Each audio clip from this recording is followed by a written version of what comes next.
One proverb is that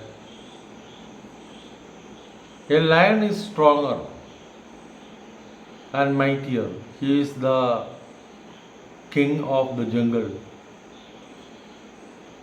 He has the courage to face whatever difficulties, and he will overcome whatever hurdles are there. But spider is compared to creation also. Spider web and spider are the process of creation and destruction. But here the proverb says that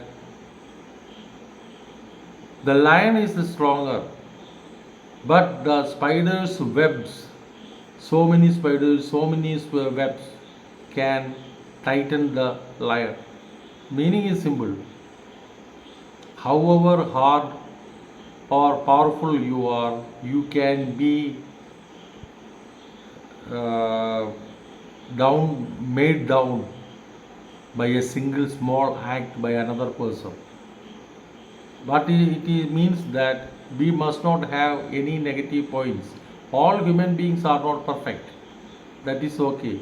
But we must not have too much negative in our attitude.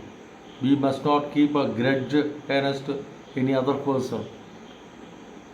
If that is there, the other person has the intention, he will keep in his mind to one day to take revenge.